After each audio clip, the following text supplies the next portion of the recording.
تو رزق کا ذمہ کس کا ہے؟ اللہ کا، اللہ کا ذمہ۔ اب ہمیں پتہ ہے پہلی بات تو پریشانی اس لیے اتار دینی چاہیے کہ ذمہ ہمارا ہے ہی نہیں۔ اب دوسری بات یہ کہ ذمہ داری کس کی ہے؟ اللہ حکیم بھی ہے اور علیم بھی ہے، حکیم بھی ہے اور جانتا بھی ہے، اور اسے پتہ بھی ہے کہ دینا کس طرح ہے۔ اب ہم پتہ کیا کہتے ہیں؟ کہتے ہیں وہ جو بندہ پجاروں میں بیٹھا ہے وہاں اسے نہیں بیٹھنا چاہیے تھا، اور میرا حق تھا۔ تجھے زیادہ پتہ ہے کہ اللہ کو؟ بول کے بتانا کس کو پتہ زیادہ ہے؟ کیوں جی؟ تو آپ اصل ٹینشن پتہ کب لگتی ہے؟ جب بندے کہتے ہیں نہیں وہ پجاروں میری تھی، میرا حق تھا۔ وہ جب گزرتی ہے نا پاس سے مہران کے، تو مہران والا ٹینشن بڑی لیتا ہے، حالانکہ اللہ کو زیادہ پتہ ہے کہ وہ حق۔ ایک بات اپنے ذہن میں یاد رکھ لیں، رٹ لیں کہ جو میرے لیے بہتر تھا میرے رب نے مجھے دے دیا ہے، تو بات ختم ہو گئی۔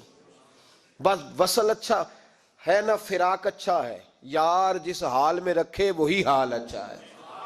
بس جو میرے حق میں بہتر تھا میرے رب نے مجھے، مسئلہ یہ ہے کہ تو اس پہ راضی ہونے کو تیار نہیں۔ حضرت علی کرم اللہ تعالیٰ وجہ الکریم نے میرے نبی پاک کی ایک حدیث بیان کی ہے، اور جناب علی جب یہ حدیث بیان کیا کرتے تھے تو حضرت مجاہد فرماتے ہیں یوں لگتا تھا کہ جیسے حضرت علی ہمیں ہر پریشانی سے نکال رہے ہیں۔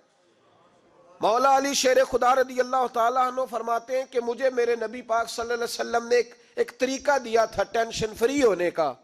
آپ فرماتے ہیں مجھے تو بڑا راس آیا ہے، تم بھی اگر کر لو گے تو تمہیں بھی فائدہ دے گا۔ کہا وہ کیا؟ تو حضرت علی کہنے لگے محبوب علیہ السلام نے فرمایا تھا لوگو تم اللہ کے دیے ہوئے تھوڑے رزق پہ راضی ہو جاؤ، وہ تمہاری تھوڑی عبادت سے تم سے راضی ہو جایا کرے گا۔ بس تم 2 نفل بھی پڑھو گے تو اللہ راضی ہو جائے گا، تم 1 رکوع بھی سویرے اٹھ کے پڑھو گے تو وہ راضی ہو جائے گا، وہ تمہارے 313 درود شریف سے راضی ہو جائے گا، تم اس کے دیے ہوئے تھوڑے رزق سے راضی ہو جاؤ۔ ٹینشن اس لیے ہوتی ہے کہ ہم راضی نہیں جو اس نے ہمیں دیا ہے۔ وہ حل میں مزید کی جو دوڑ ہے نا، حل میں مزید کی، بے قدرہ کچھ قدر نہ جاتی، کیتی خوب تسلی ہو، دنیا دار پجاری زردے، کتیاں دے گل ٹلی ہو، بک بک روشن اکھیاں تکیو ویکھ حویلی کلی ہو، تے کوچ نصیر اساں جد کیتی پہ جانی تھر تھلی ہو۔ تو یاد رکھیں یہ جو ہے نا مصیبت کے مال آ کیوں نہیں رہا، وہ سامنے والا پلاٹ میرے گھر کے سامنے ہے گھر کے سامنے، پر رجسٹری میرے نام کیوں نہیں؟ یہ مصیبت سانس نہیں لینے دیتی۔ موٹر سائیکل کھڑی کرتا ہے نا جب آ کے دکان سے روٹی کھانے آتا ہے، دفتر سے گھر آتا ہے، کاروبار سے آتا ہے، تو جہاں موٹر سائیکل کھڑی کرتا ہے وہ ٹینشن بڑی ہے کہ کبھی میری ہو جائے نا یہ والی جگہ بھی، تو میں یہاں بھی بورڈ لگاؤں اپنے نام۔ اس نے مالی پریشانی پیدا کی۔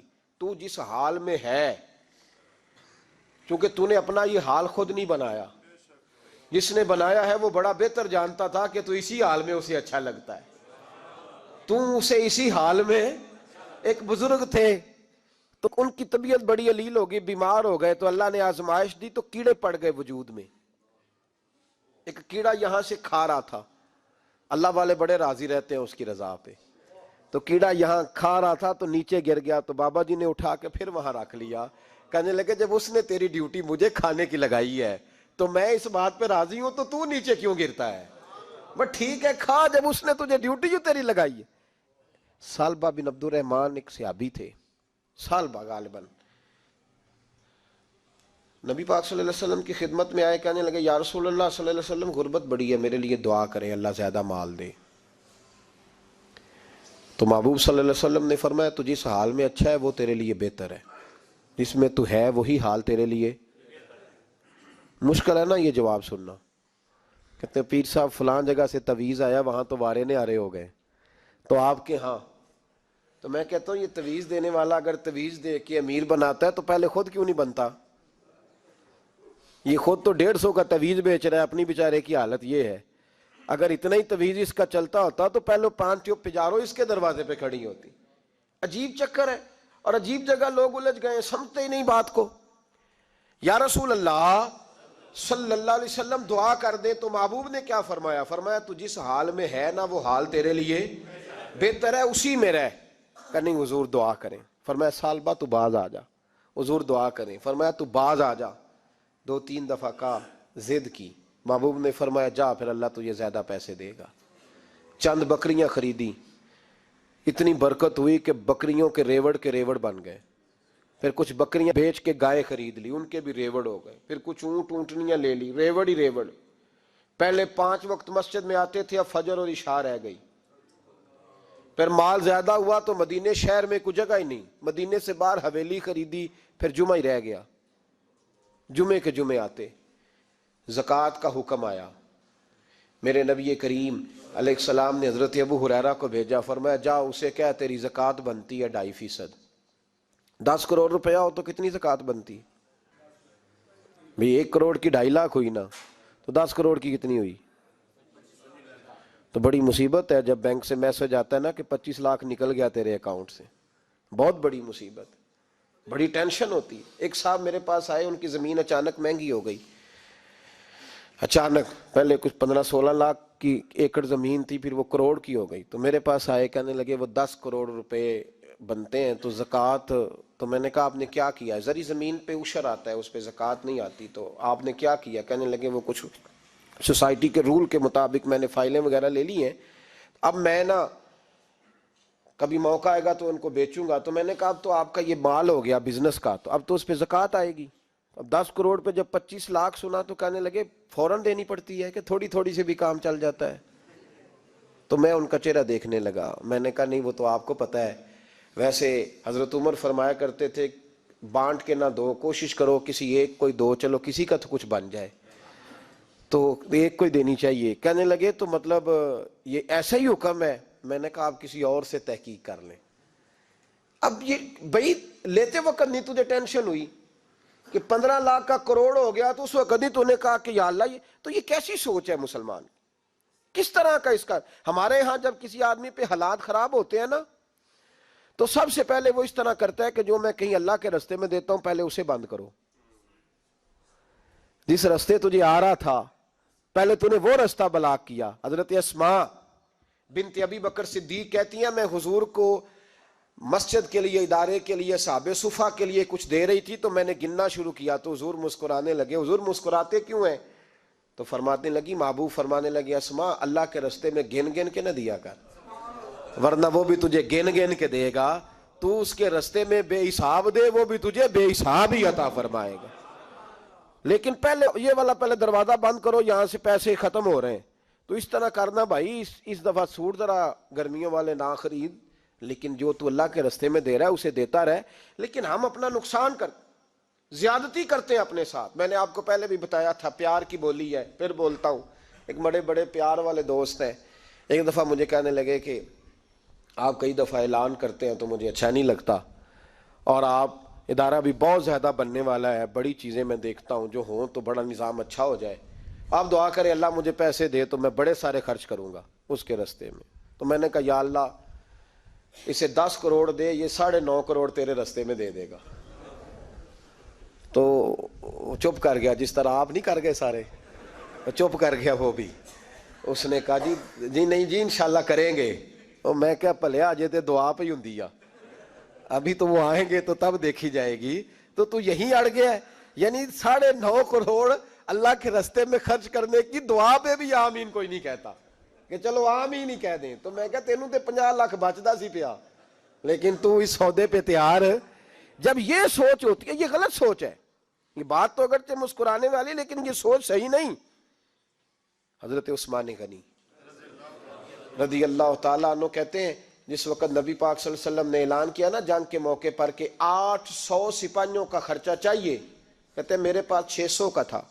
یہاں ایک روایت میں حضور نے 1000 کا اعلان کیا تو میرے پاس 800 کا تھا. جب 2-3 دفعہ نبی پاک نے اعلان کیا تو کہتے ہیں میں نے کھڑے ہو کے کہا یا رسول اللہ پورا 800 میری طرف سے. کہتے ہیں میں نے 200 سپاہی کا خرچہ ادھار اٹھایا, لیکن پورے 2 مہینے نہیں گزرے تھے, رب کریم نے مجھے کئی گنا کر کے پیسے واپس عطا فرما دی. پر بات تو یہ ہے کہ تیری وہاں لو لگی ہو, تو تجارت کرتا ہے ان لوگوں کے ساتھ جو کیا دے سکتے. تو سالبہ کے پاس حضور نے پیغام بھیجا. پہلے تو کہا تیرے لیے بہتر نہیں مال, جب اصرار کیا تو اب بڑی برکت ہو گئی, بڑا آیا تو فرمایا زکوٰۃ دے, 2.5% زکوٰۃ ہے. اب جب سوچا کہ 5 اونٹوں پہ ایک بکری جائے گی اور بڑا سارا مجھے دینا پڑے گا, اب جب غور کیا تو یہ تو نہ کہا کہ میں نہیں دیتا. حضرت ابو ہریرہ سے کہنے لگے نبی کریم علیہ السلام کی خدمت میں عرض کرنا کہ میں خود آؤں گا۔ حضرت ابو ہریرہ نے آ کے عرض کی یا رسول اللہ صلی اللہ تعالی علیہ وسلم، حضور وہ کہتے تھے میں خود آؤں گا۔ تو کہتے ہیں محبوب نے ٹھنڈی سانس لی، فرمایا اسے کہا تھا کہ تیرے لیے مال بہتر نہیں، اب ہلاک ہو گیا، ہائے افسوس ہلاک ہو گیا۔ ان کو بھی تھوڑی دیر کے بعد احساس ہوا کہ یہ میں نے کیا کیا، نبی پاک کوئی کہہ دیا نہیں ہے، حضور کو کہہ دیا بعد میں آؤں گا۔ اب دوڑے آئے، عرض کی حضور میں سارا کچھ لے کے آیا ہوں، قبول کر لیں۔ محبوب نے فرمایا گویا بلال حبشی کی خشک کھجور بھی قبول ہے، اور صہیب رومی ایک اٹی بان کی لائے تو وہ بھی قبول ہے، اور عمار بن یاسر اور مصعب بن عمیر اگر 2 دینار دے جائیں اور کوئی پرانا جوڑا کسی سپاہی کے لیے چھوڑ جائے تو وہ بھی قبول ہے، لیکن تو اپنا لاکھوں لے کے چلا جا، تیرا کوئی نہیں قبول، معاف کر دیں۔ فرمایا جا معاف کیا، پر پیسے لے کے نہ آنا۔ اگلے سال پھر آئے، بندے ہوئے ہاتھ ہیں، محبوبہ میں دولت کا کیا کروں گا، آگ لگانی ہے، قبول کر لیں۔ فرمایا تو لے جا، تیرا نہیں قبول، گرا جو ان کی نگاہ سے وہ سنبھل نہیں سکتا۔ حضور نے وصال ظاہری کیا تو جناب صدیق اکبر کے پاس آئے، لاکھوں کا مال، ابو بکر قبول کر لو۔ تو جناب صدیق اکبر کہنے لگے اس کا کر لوں جس کا نبی نے نہیں کیا، چل جا، کوئی نہیں چاہیے۔ حضرت عمر کے زمانے میں قحط پڑ گیا، بارشیں نہیں ہوتی، غلہ نہیں ملتا، حالات خراب ہیں، مالی طور پہ بحران آ گیا، غربتیں، مجبوریاں، تکلیفیں، آ کے روئے، عمر میرا قبول کر لو، مجھے معافی تو مل گئی تھی نا۔ فرمایا معافی اپنی جگہ پہ، پر جس کا مصطفیٰ نے قبول نہیں کیا۔ بہت سارے لوگوں کو پتہ ہی نہیں کہ ان کا قبول ہی نہیں ہوا، اور وہ الجھے ہوئے، انہیں خبر ہی نہیں کہ اصل بات کیا ہے۔ فرمایا جس کا مصطفیٰ کریم نے قبول نہیں کیا، اب ہیرے اور جواہرات بھی لے کے آئے تو بھوکے مریں گے، پر اس کا قبول، اس بات پہ راضی رہو جس حال میں اللہ نے رکھا ہوا ہے، اس حال میں راضی رہو۔ یہ جو مصیبت ہے نا دیکھنی کہ وہ بھی میرے پاس، تمہیں کیا پتا، کبھی پوچھ تو صحیح اس سے وہ کس مصیبت کا شکار ہے، جو مالی طور پہ بڑا امیر ہے، تو اس کی طرف دیکھ کے اپنا دل برا کرتا ہے۔ بس جس حال میں رب نے رکھا ہے اس حال میں رہ۔ حضرت عثمان غنی کے زمانے میں تو وہ وصال کر گئے، لیکن بھائی تو جس حال میں تیرا رب تجھے رکھتا ہے اس حال میں رہ، تیری مالی پریشانیاں ختم ہو جائیں گی۔ میں نے پہلے بھی شاید آپ کو ایک دفعہ کہا تھا، میں تعلیم سے فارغ ہوا تو میرے ایک استاد اور میرے کچھ دوست کہنے لگے افریقہ آ جائیں آپ، وہاں ایک بہت بڑا ادارہ ہے، اس کو چلائیں، اس کو سنبھالیں۔ تو میری والدہ سے میں نے کہا، کچھ طبیعت ہوتی ہے نا انسان کی، میرا بھی دل لگ گیا۔ میری اماں پڑھی نہیں تھی لیکن اللہ نے دانائی بڑی عطا فرمائی تھی، حکمت بڑی تھی، سیانی بڑی تھی۔ تو میں نے کہا اماں جی وہ مجھے ساؤتھ افریقہ کی دعوت ہو رہی ہے تو آپ کیا کہتی ہیں؟ تو اٹھ کے میرے پاس آ گئیں اور مجھے انہوں نے اپنے بازوؤں میں لے لیا، پھر میرا ماتھا چوما، کہنے لگی پتر میں تے وال بھی نہ پوٹ کے دیوا کسی نے، ہم نے دولت کا کیا کرنا ہے، تو اللہ کا نام لے کے کہیں بیٹھ جا، رب کریم رونقیں لگا دے گا، خیر ہو جائے۔ تو میرے بھائی یاد رکھیں ان چیزوں سے تھوڑا سا دیکھیں نا، قناعت کریں، جو اللہ نے دیا اس پہ راضی ہو جائیں، اللہ بڑا مہربان ہے، وہ آسانیاں کر دیا کرتا ہے۔ تو یاد رکھیں میرے رسول کریم علیہ السلام نے ایک تو ہمیں درس یہ دیا ہے کہ تو سمجھ جا، قرآن نے ہمیں بتایا ہے کہ روزی تیری ذمہ داری نہیں، روزی کس کی ذمہ داری ہے؟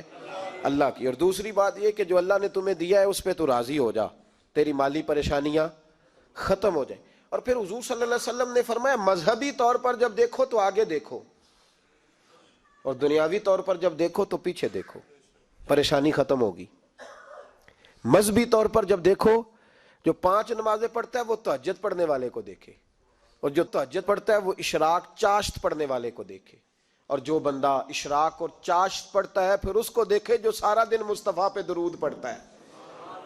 اوپر دیکھے کہ میں نے اور نیک ہونا ہے، اور نیک۔ اور جب مالی معاملہ ہے تو پھر نیچے دیکھ، اگر تو بیٹھا نا پجاروں پہ تو پھر ٹوڈی والے پہ نظر کر اس کا کیا حال ہے، اور اگر تو وہاں بیٹھا ہے تو دیکھ مہران والا بھی تو گاڑی چلا ہی رہا ہے نا، اور اگر تو وہاں ہے تو موٹر سائیکل والا دیکھ، اور تو وہاں ہے تو پھر سائیکل والے پہ نظر، اور اگر تو سائیکل والا ہے تو پیدل والے کو دیکھ، اگر تو کرائے کے مکان میں رہتا تو پھر جھونپڑی والے کو دیکھ، اور اگر تو جھونپڑی میں رہتا ہے تو پھر بھی پریشان نہ ہونا، کچھ ایسے بھی ہیں جنہیں جھونپڑی بھی نصیب نہیں، جو سڑک پہ لیٹے ہوئے، اور اگر تو تندرست ہے نا تو کبھی جا کے اسپتال میں دیکھ حال کیا ہے، لوگ کس حال میں ہیں، تو ہم شکر نہیں ادا کرتے. اس کا نقصان کیا ہوتا ہے؟ نعمتیں چلی جاتی ہیں. اللہ فرماتے ہیں لئن شکرتم لازیدنکم، تو شکر ادا کر، میں نعمتوں میں اضافہ کر دوں گا. تو بھائی مالی پریشانی کا تیسرا سبب یہ ہے کہ ہم دیکھتے ہیں مالی طور پر اوپر، تو پھر ہمیں طبیعت بگڑتی ہے. اور پھر مالی پریشانیوں کے کچھ اور اسباب بھی ہیں. امام شافعی فرماتے ہیں جن گھروں میں لوگ فجر کی نماز کے وقت سوئے ہوتے ہیں ان گھروں میں رزق نہیں آتا. آپ فرماتے ہیں فجر کا وقت اللہ کے دینے کا وقت ہے، اس وقت اللہ بانٹتا ہے. حضور صلی اللہ علیہ وسلم کا فرمان ہے نا حدیث میں کہ تہجد کے وقت اللہ پہلے آسمان پہ نزول جلال فرماتا ہے جو اس کی شان کے لائق ہے تہجد کے وقت، اور وہ کہتا ہے مانگو میں تمہیں عطا کروں گا. لینے کی باری آئے تو بندہ سمیٹ سماٹ کے اندر گھس جائے. ہمارے ہاں یہ ہوتا ہے کہ عشاء کے بعد بچے بیٹھتے ہیں موبائل لے کے، تہجد کا وقت آتا ہے تو ان کی آنکھیں بند ہونی شروع ہوتے ہیں. تو لینے کے وقت تو سویا تھا، تیرا مسئلہ کیسے حل ہوگا؟ بھائی جب کوئی آدمی خیرات بانٹ رہا ہو تو جو پیالہ پیچھے کر لے اسے ملے گا؟ کہتے اس وقت آنا جب میں بانٹ رہا تھا، اب تو کدھر آ گیا ہے؟ مثال دے رہا ہوں. تو فجر کا وقت مانگنے کا ہے، تو ساری رات تو گزر گئی گیمیں کھیلتے، ٹی وی دیکھتے، اور جو لینے کا وقت تھا تو سو گیا، تو کیسے آئے گا تیرے پاس؟ تو اٹھے سویرے، بندوں سے مانگ کے دیکھ لیا، بڑی عزتیں خراب ہوئی. فجر کا وقت اٹھ کے جھولی پھیلائیں. میرے رسول پاک علیہ السلام فرماتے ہیں، رب فرماتے ہیں جب بندے میرے آگے جھولی پھیلاتے ہیں مجھے شرم آتی ہے، کیسے خالی واپس کر دوں. تو اس کے سامنے جھولی پھیلائیں سویرے اٹھ کے، رزق میں برکت ہوگی. اور پھر ایک اور بات، پانچویں بات، رزق میں تنگی اس وقت ہوتی ہے جب ہم مال غلط جگہ پہ خرچ کرتے ہیں. اللہ مال دیتا ہے اپنے فضل سے، اور جب ہم اسے ضائع کریں. مثال دیتا ہوں، میرے پاس ایک شخص نے آ کے کہا حضرت جی بچی کی شادی ہے، یا میرا گھر میں کوئی بیمار ہے، یا بڑی آزمائش ہے، 10,000 کی ضرورت ہے. میں نے تھما دیا اس کو. پھر مجھے بعد میں پتا چلا کہ وہ تو عیاشی کر رہا ہے پیسوں سے، وہ تو چلا گیا کہیں گھومنے اور فلاں ہوٹل میں، مہنگے ہوٹل میں بیٹھ کے کھانا کھا لیا. تو میرے دل پہ کیا گزرے گی اس شخص کے بارے میں؟ بلا مثال و بلا تشبیہ سمجھانے کے لیے اللہ نے مال دیا فضل سے، اور اگر عیاشیوں میں لگا دیا. صوفیاء فرماتے ہیں کہ اگر ایک دھیلا تو حرام جگہ پہ خرچ کرے نا، ایک دھیلا، تو 1,00,000 دینار کی برکت تیرے گھر سے اٹھ جاتی ہے.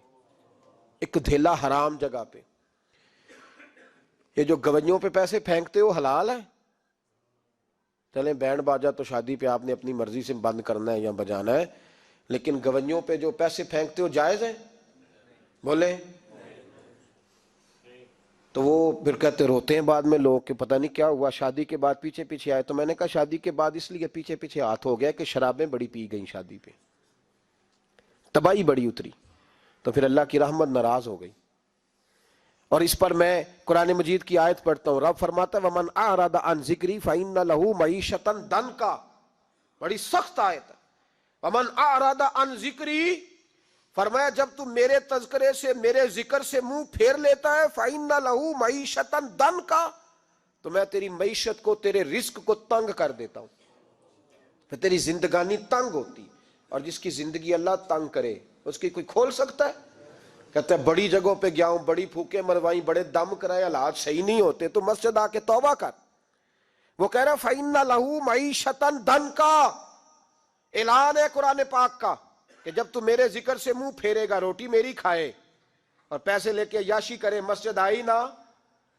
حکم تو یہ ہے کہ جتنی جتنی نعمت بڑھتی جائے سجدے بڑھنے چاہیے، لیکن ہم لوگ سجدے کم کرتے جاتے ہیں، فرض نماز بھی نہیں پڑھتے، پھر رزق تنگ ہوتا ہے، پھر اللہ کے عدل کا نظام چلتا ہے، پھر خرابی ہوتی. اس لیے یاد رکھیں قرآن مجید نے حکم دے دیا کہ اگر چاہتے ہو کہ رزق میں برکت ہو تو پھر رزق دینے والے کے آگے جھک جاؤ، پھر رزق دینے والے کے آگے جھکو. تو مالی پریشانی کا بہت بڑا سبب یہ ہے کہ ہم مسجد کی طرف نہیں آتے، دین کی طرف نہیں آتے، پیسہ ناجائز جگہ پہ خرچ ہوتا ہے. آپ یقین کریں مسجدوں کا حال خستہ ہے، مدارس کا حال قابل رحم ہے، قابل رحم حالت ہے مدارس اسلامیہ کی. اور لوگ پیسہ کہاں خرچ کرتے ہیں؟ میں تو یہ روتا رہتا ہوں، ہر جگہ روتا ہوں. میں دنیا کے کسی پاکستان کے کونے میں بیٹھتا ہوں تو روتا ہوں. ایکٹر پل گئے، اور اہل سنت کا تو ویسے اللہ حافظ ہے، قوالوں کی کوٹھیاں دیکھنے کے قابل ہے، اور نعت خواں جو سر سیکھتے ہیں رات کو کہیں بیٹھ کے اور صرف آواز سریلی ہے، ان کے مکان پجاروں دیکھنے کے قابل ہے۔ اور جس شخص نے ساری زندگی رسول اللہ کا دین پڑھایا ہے، ساری زندگی، شیخ الحدیث مزاج کے لوگ ہیں جن کی بیٹیوں کی شادیاں بھی ہونے والی ہیں، مدارس کے بچے موٹے کپڑے پہن کے گرمیوں میں گھومتے ہیں، موٹے کپڑے، اور کوئی چودھری اگر کبھی دینے آتا ہے نا کسی مدرسے میں پیسے تو کہتا ہے جی وہ میں نے 50,000 روپیہ خرچ کرنا ہے، تو کوئی جگہ کوئی کام بتائیں کون سا ہونے والا ہے۔ میں کہتا تو لہجہ کہا رہی، یہ کام بتائیں۔ اب کسی امام کی بیٹی کی شادی ہونے والی ہے تو پہلے تجھے جا کے بتائیں کہ وہ اس کو ہم نے خرچ کرنے، کہتے نہیں وہ میرا اعتبار نہیں، تو اعتبار نہیں تو جا دوڑ جا۔ یہاں کوئی بھوکے ننگے لوگ بیٹھے، یہ رسول اللہ کا نام لیتے ہیں، اور جو مصطفیٰ کا نام لیتے ہیں رب انہیں اتنا نوازتا ہے کہ کہیں کوئی کمی باقی نہیں رہتی، وہ کمال کر دیتا ہے جب وہ دیتا ہے۔ دروازہ رسول سے جسے ملتا ہے، میرے اعلیٰ حضرت بول کے کہ کون دیتا ہے، دینے کو منہ چاہیے، دینے والا ہے سچا، دینے والا ہے سچا۔ میں بہت دور تھا پنجاب کے کونے میں، تو محفل سے فارغ ہوا تو 5,000 کے نا 4 نوٹ ایک چودھری سامنے لہدا کر کے، جس طرح شادیوں پہ نہیں دیتے 2,000 دا وکھرا وکھرا کرنا ہے نظر آوے، انہوں نے کتنے نہیں لگے کہ 1,000 ہی دے گیا ہے، تو لہدا کر کے نا 4 نوٹ تو یوں کی حضرت صاحب یہ، میں نے کہا تو شاید مجھے جانتا نہیں، پتہ نہیں میں کون ہوں۔ اس نے کہا کیا مطلب؟ میں نے کہا مجھے بڑی مسجدوں میں لوگوں نے کہا آ جاؤ، میں نے کہا وہاں رہنا ہے جہاں مسجد بھی ہو اور اللہ کی دی ہوئی عزت بھی ہو، بڑے اداروں میں تو باتیں بڑی سننی پڑتی ہیں، تو سمجھا ہی نہیں ہمیں، تو نے یہ کس طرح کی بات کر دی، اس کو اٹھا کے لے جا، غیرت ہے بڑی چیز جہان تگ و دو میں، پہناتی ہے یہ فقر کو تاج سردارا۔ ایک صاحب مجھے ٹیلی فون کر کے کہنے لگے جناب ایک ٹائم چاہیے تھا، میں نے کہا میں نے یار سارے وقت اتفاق کی بات ہے کہ 6 7 8 مہینوں قبل لوگ وقت لے لیتے ہیں تو ٹائم نہیں ہے۔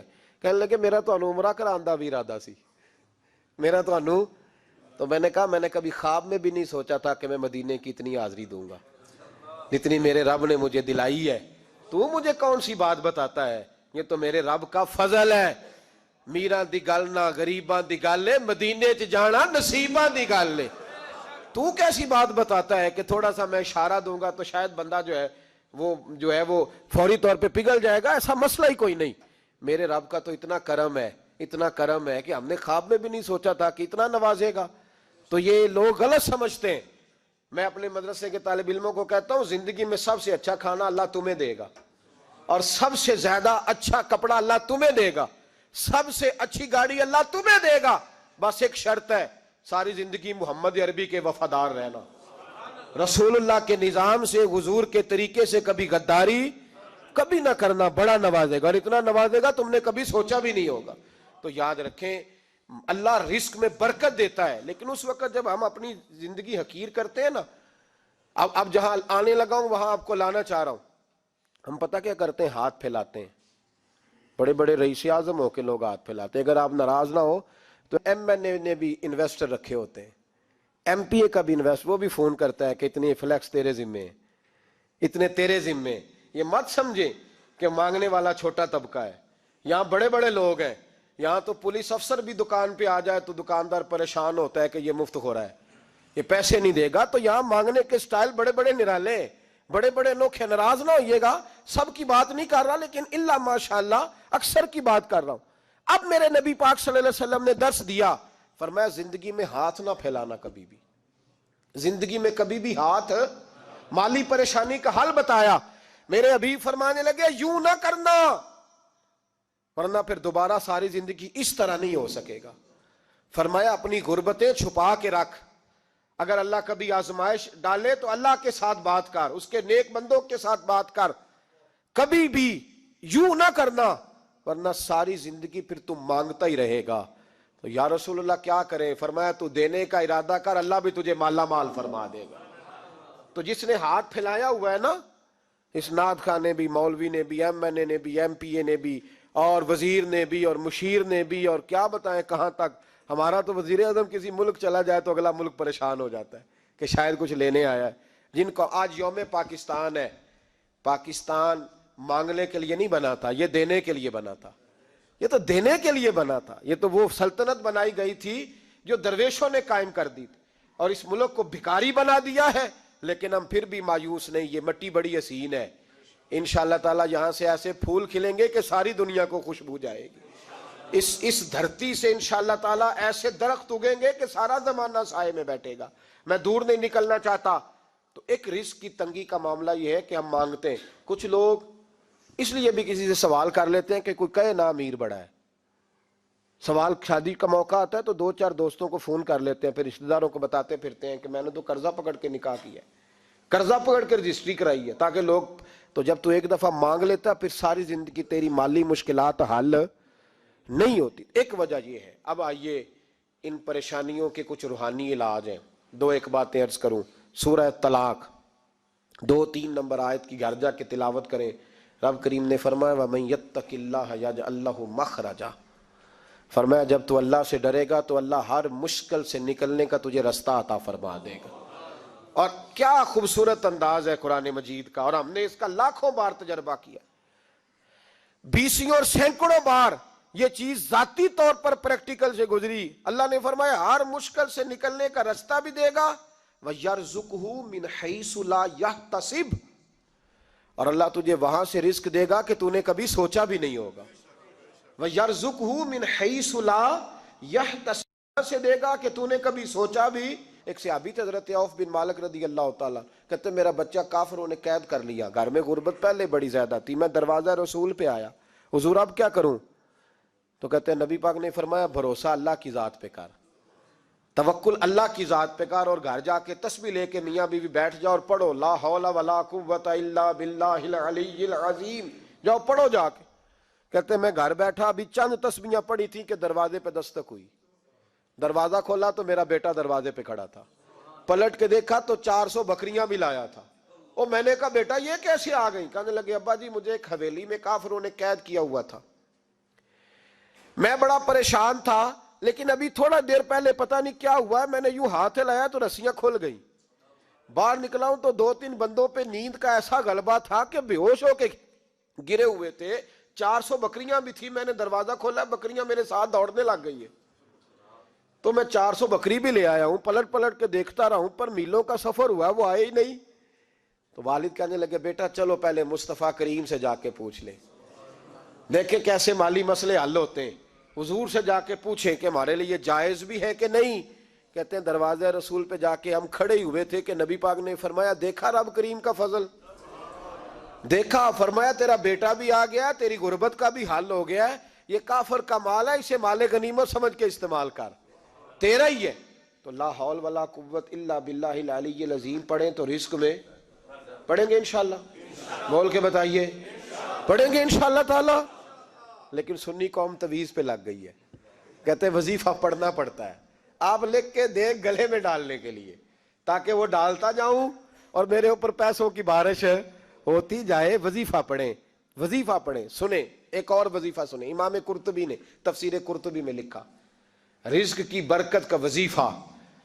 امام قرطبی نے لکھا ہے حضرت انس بن مالک رضی اللہ تعالیٰ عنہ کہتے ہیں ایک شخص حضور کی بارگاہ میں آیا، کہا یا رسول اللہ صلی اللہ علیہ وسلم غربت بڑی ہے، بڑا دکھی ہوں، بڑا پریشان ہوں. تو حضور نے وظیفہ بتایا، فرمایا جب بھی گھر جاؤ نا گھر والوں کو سلام کہنی ہے، السلام علیکم. یعنی کب کہنی ہے؟ جب بھی جاؤ. کب کہنی ہے؟ یعنی گھر سے نکلے ماچس لینے کے لیے، واپس آ کے کہنا السلام علیکم. پھر گھر والوں نے کہا ہو یاد نہیں رہا تھا، وہ تو چینی بھی ختم ہو گئی ہے. پھر گئے چینی لینے تو واپس آ کے پھر السلام علیکم. انہوں نے کہا خو ناراض نہ ہوئیے گا، پتی بھی نہیں چائے کی. اب واپس گئے تو پھر واپس آ کے کیا کہنا ہے؟ تو نبی پاک صلی اللہ علیہ وسلم نے فرمایا جب بھی گھر جا السلام علیکم کہے اور 3 دفعہ سورۃ اخلاص پڑھ دے. اور سورت بھی وہ بتائی جو سب کو آتی ہے، قل هو اللہ احد اللہ الصمد لم یلد ولم یولد ولم یکن لہ کفوا احد. 3 دفعہ یہ پڑھ دے. صحابی بڑے سیانے تھے، بڑے مسئلے حل کرتے تھے ہمارے. فٹافٹ بول پڑے وہ صحابی، کہنے لگے حضور میری تو چھوٹی سی فیملی ہے، کئی دفعہ بچے گھر نہیں ہوتے، ننھیال گئے ہوتے ہیں، تو پھر کیا کروں؟ حضور نے فرمایا جب گھر میں کوئی نہ ہو تو اپنے نبی پہ درود و سلام پڑھ دینا، تیرے نبی کا کرم تو تیرے گھر میں ہوگا نا.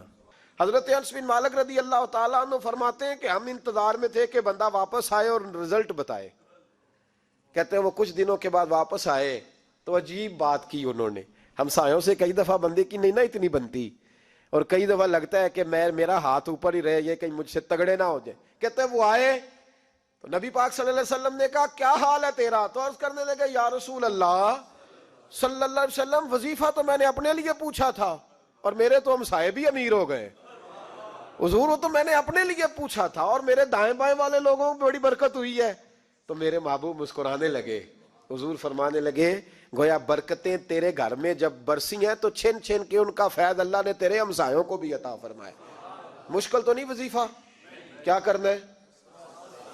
نہیں تو نہیں آکھنا مشکل لگتا مینوں نہیں, تسی کر دینا سلام لو, تسی کہنا بندے اسی ہیں تے سلام اسی لویے, تسی لو جاؤ کے دوبارہ گھر جا کے کیا کرنا ہے. چلے کچھ نہ کچھ 55% بولے ہی ہیں ماشاءاللہ. کیا کریں گے؟ السلام, اور پھر کیا پڑھنا ہے؟ سبحان اللہ. 3 دفعہ سورت اخلاص پڑھ دیں, فرمایا اللہ برکت پیدا کر دے گا. اب سنیں, ایک دوست آئے کہنے لگے حضرت جی بڑے پیروں کے پاس گیا ہوں, مالی مسئلہ حل نہیں ہوتا. تو میں نے کہا میں تجھے نبی پاک کی بارگاہ میں نہ لے جاؤں, پیروں کے پیر کے پاس نہ چلے جائیں.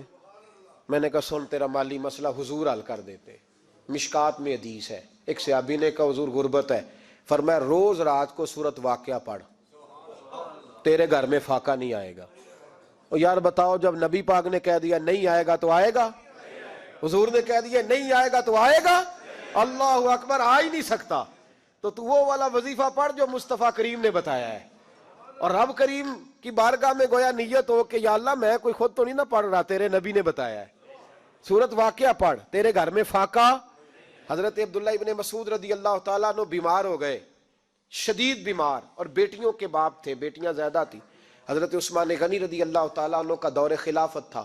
جناب عثمان غنی تیمارداری کرنے آئے اور کہنے لگے عبداللہ آپ بڑے بیمار ہیں, ابن مسعود آپ بڑے علیل ہیں, کچھ پیسے نہ بھیج دوں خزانے سے؟ تو حضرت ابن مسعود کہنے لگے ضرورت نہیں, کہا آپ کی بیٹیاں ہیں کام آئیں گے. تو آپ فرمانے لگے میں نے بیٹیوں کو خزانہ دے دیا ہے. کہا کیا خزانہ دیا ہے؟ کہنے لگے میں نے اپنی بیٹیوں کو پابند کر لیا ہے, وہ رات کو روز سوتے وقت سورت واقعہ پڑھ کے سوتی ہے. تو نبی پاک نے کہا فاقہ نہیں آ سکتا, تو لہذا میری بیٹیوں پہ کبھی فاقہ نہیں آ سکتا. تو روز یہ تو کہتے ہو داماد جی سے کہ بھئی آپ مہربانی کرو, کو خرچہ بڑھاؤ, بچی بڑی پریشان ہے, تو بچی کو بھی ایک خزانہ دے دو, اس کو بیٹے روز رات کو سورت واقعہ پڑھا کر. رات سورت واقعہ پڑھے, صبح سورہ ملک پڑھے, دن کے وقت سورت بقرہ پڑھے. میرے نبی پاک صلی اللہ علیہ وسلم نے فرمایا جس گھر میں سورت بقرہ پڑھی جائے جن تو کیا شیطان بھی دوڑ جاتا ہے. تو کوئی جادو اثر کر سکتا ہے؟ تو ان وظیفوں پہ عمل کریں جو نبی پاک صلی اللہ علیہ وسلم نے ہمیں عطا کیے ہیں. حضور غوث پاک نے بھی ایک وظیفہ بتایا ہے, وہ بھی بتا دوں آپ کو. غوث اعظم رضی اللہ تعالیٰ عنہ کی خدمت میں ایک شخص آیا, اس نے کہا حضور بڑی تجارت کرتا ہوں, کام نہیں چلتا. فرمانے لگے اب تو اللہ سے تجارت شروع کر دے. کیا مطلب؟ فرمانے لگے 10 کمائے تو ایک اللہ کے رستے میں دے, رب کریم اس کے بدلے میں تجھے 70 عطا فرمائے گا. اس نے کہا حضور اس طرح کروں؟ فرمایا تو یہ کر کے دیکھ, عبد القادر جیلانی وعدہ کرتا ہے اللہ تیری مدد کرے گا. غلام کہتے ہیں وہ 6 مہینے کے بعد آیا. پہلے جب آیا تھا تو پیدل آیا تھا, 6 ماہ کے بعد آیا تو 6 اونٹ تھے اس کے پاس, اور آ کے حاضر ہوا تو کہنے لگا حضور زندگی پتہ نہیں کہاں گزار دی, کاروبار کا تو مزہ ہی اب آیا ہے, اب مزہ آیا ہے کاروبار کرنے کا, اب مزہ آیا ہے. کہا 10 میں سے 1 دیتا ہوں, پتہ نہیں کتنا مہربان ہے. اور یہ آیت ہے وَيَرْزُقْهُ مِنْ حَيْثُ لَا يَحْتَسِبُ, تجھے وہاں سے دے گا کہ تیرا کبھی گمان بھی نہیں گیا ہوگا. روحانی معاملات کو بھی ضرور شامل حال رکھیں, اور مال مانگیں اس سے جو بے حساب دیتا ہے, دنیا داروں سے نہیں مانگے, اس سے مانگیں جو دیتا ہے تو پھر بے حساب ہی دیتا ہے. دعا کرتا ہوں اللہ ہر گھر میں برکت پیدا کر دے, ہر گھر میں فضل کر دے. آخر دعوانا ان الحمدللہ.